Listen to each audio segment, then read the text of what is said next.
I'm 30 years old, yo. I've gone through different types of, transitions. I've walked through different types of mazes through the matrix. Essentially, I've overcame a whole bunch of different obstacles. Now, no way I'm trying to compare my life, my lifestyle, my choices of life to anyone else's, because everyone else goes through life a different way. Everybody's faced with different trials, tribulations, different struggles, different, everybody's life is different. My life, too, is different. I had to go through a lot of different things. Now, listen, I'm first generation born in this country. My parents came from Eastern Europe. So when I was growing up as a kid, I had, problem with the pronunciation, enunciation. I had what's it called? The accent, I had I spoke Polish at home. I had the accent from that at home. And then I'm from New York, so I had the New York accent too, you know what I mean? And then next thing you know, I had to go to school. So I had to learn all different, grammar and all that shit, I went to Catholic school, so I had to, the nuns, the nuns were very strict. They were angry. They would correct you, yell at you, this and that, detention and shit,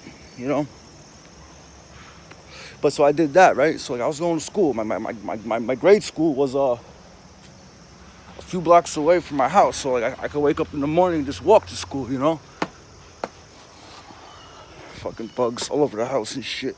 But I was able to wake up, put on my little uniform and just walk to school. It was a few blocks away, right? If I had some change, I was able to stop at the corner store, get some candy, and then bring it to school. It was like contraband, because I could be able to sell the candy at school, pay a nickel for a piece of bubble gum or some shit, turn it around, stuff for 25 cents in school. So I was making, even back then, I was making a few extra dollars here and there, So I would go to school. I had good grades, but I wasn't a good student. I would always be getting into trouble. I would always, I stabbed a kid in second grade, third grade, I don't even remember. I stabbed a kid, but I didn't get kicked out. I just got in trouble for it, sent me to the detention, to the principal's office or whatever. I don't even know why I stabbed this kid. They didn't kill him though, but, so I was always getting in trouble. I was always, and the other students didn't like me that much. I didn't have any friends really. I had only one friend, and that even didn't work out. We weren't friends that long. The only people I really hung out with were outside after school. Was outside with hung out with all the bad kids. We was always on our bikes, breaking bottles, stealing from stores, shit like that.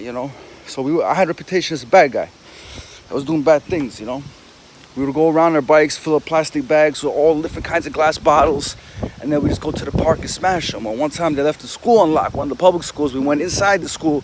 We pushed the photocopy machine down the stairs. We throwing bottles everywhere, breaking everything until a janitor came out and was like, "Hey, what are you kids doing?" And we just booked it. We just ran, you know what I'm saying?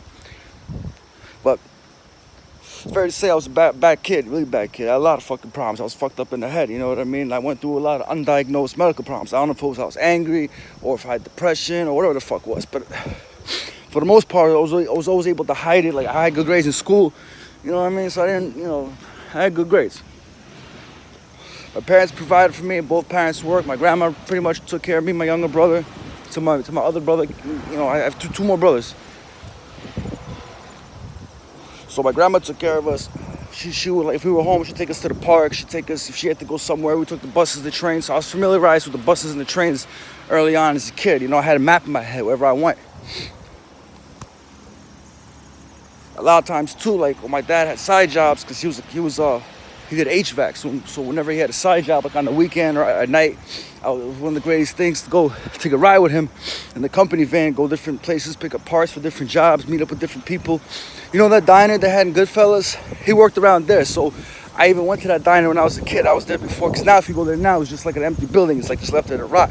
So my dad, I don't want to say he knew those guys from the Goodfellas, but the people he knew, associated with, and work-wise, nothing illegal, was those kinds of guys. You know what I mean? There was Eddie, Richie, Bobby, those guys. But they took care of him. He did a good job. My dad made good money.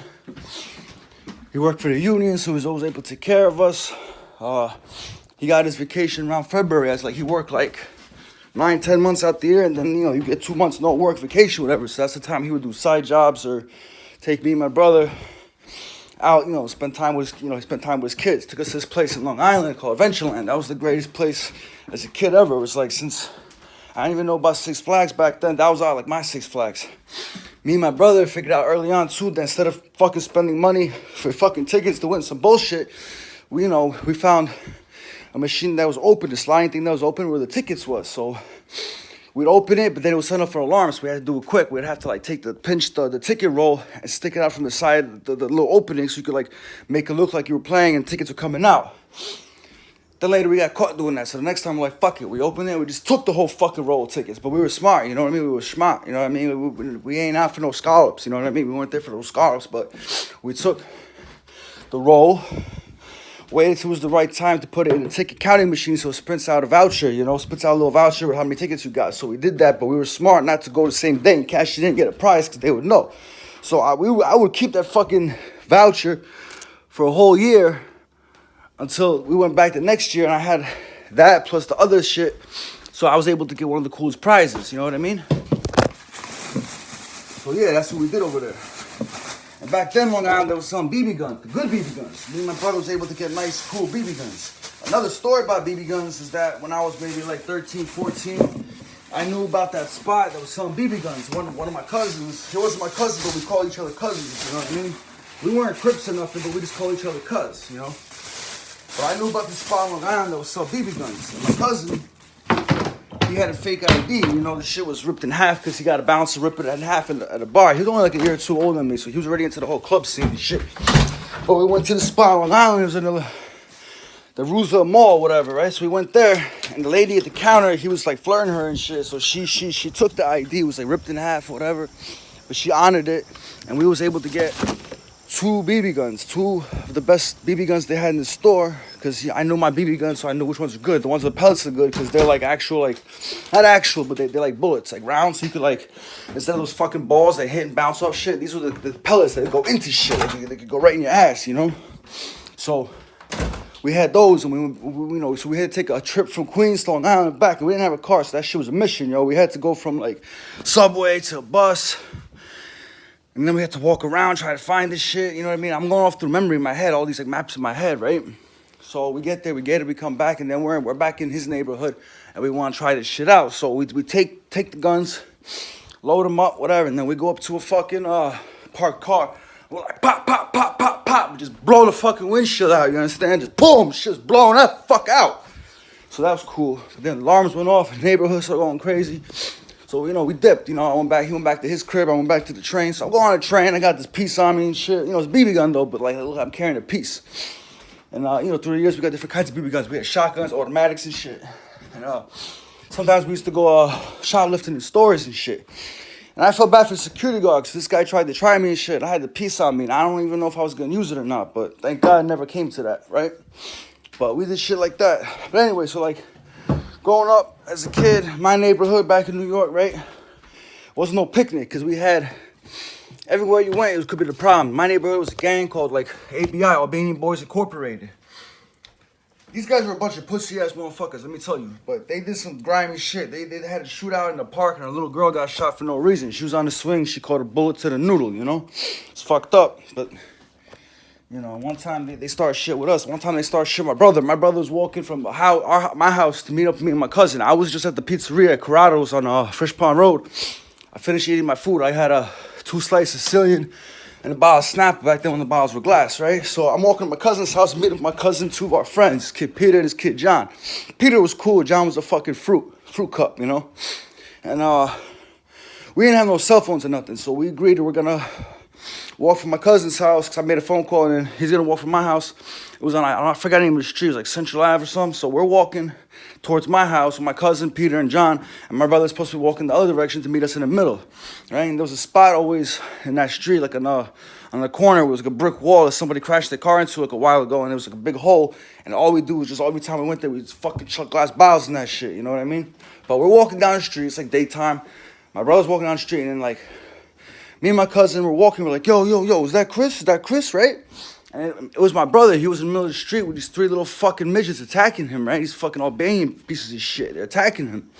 And like, you know, so I had the glass, the snap bottle, fucking, I chucked that shit, right? It missed the kids, but it made a noise and these kids ran off, right? So me and my cousin, we run up, we're like, yo, what's going on? So we're helping him try and find his glasses and shit. I start chasing after these fucking punks, right?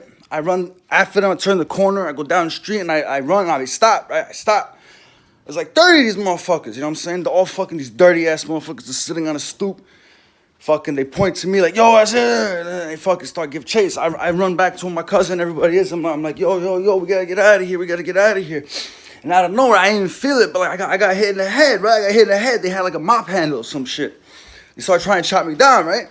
My cousin's like, yo, cuz, let's go. So me and my cousin, we dipped. My brother, he was a little, he was a bigger guy. He was like, chubby, whatever. So he had to stop at this laundromat that we always throw ice balls, and we fucked around with them. So he had to stop at this laundromat. Go inside, hold the door shut. People yelling at him, yo, get the fuck out, get the fuck out. So he's like, nah, fuck that. So like he goes in there, he hides in the bathroom. The Albanians come in and start fucking up the place and everything. Me and my cousin, we run down the street to CVS, right? We go in CVS, like we're in the lobby. We're just like, yo. 2 dudes came in, right? As soon as they came in, like fucking, my cousin just like, bah, just fucking knocked this one dude right into the fucking greeting cards, right? And fucking, he just said, yo, what up? My cousin just texted me too. I saw on the phone, but so like one dude came at me. He had a knife on him, right?